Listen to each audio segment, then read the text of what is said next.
Okay, so I'm going to be showing you guys how to do an export quick image. Basically, it's the same thing as a screenshot.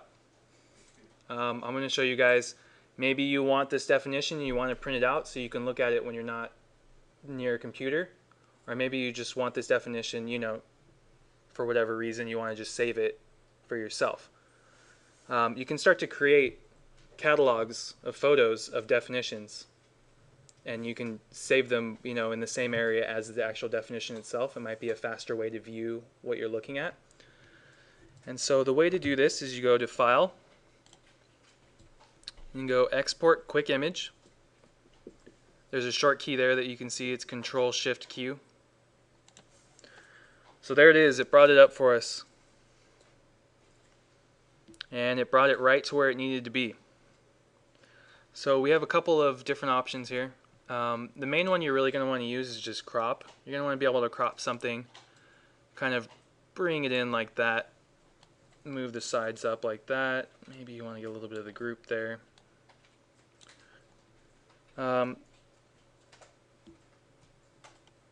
Yeah, and that's pretty much as easy as it is.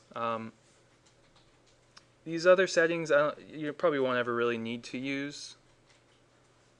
We have Viewport Frame.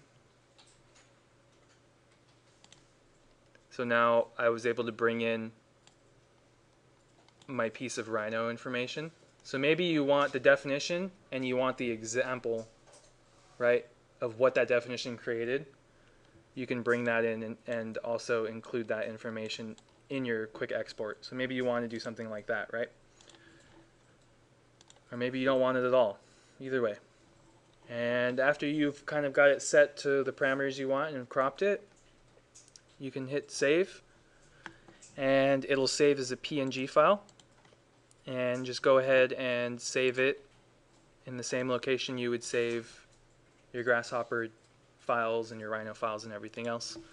And maybe you want to just give this a name, something similar to basically what the definition is.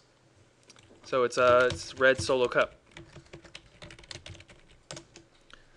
So you save that, and then if you go to your desktop, it'll be there for you, and you'll be able to reference it that easy. You don't have to open up Grasshopper and Rhino and all these other programs. You can literally look at it and reference it right here.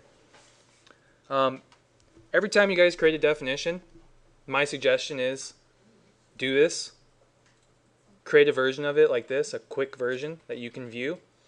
Because let's say, for instance, you have this in your Google Drive, your Dropbox, somewhere else, and you have this next to your Grasshopper file. You can't open up the Grasshopper file on your phone, right? It's impossible because it's a GH file and your phone won't read that. This, you'll be able to open up right away.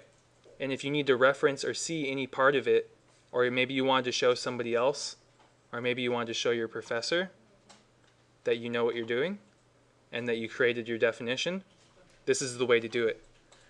I'm going to have a conversation with Kevin about it. We might be requiring you guys to do this for every definition that you create so we can review what you've created. And yeah, that's the tutorial for that.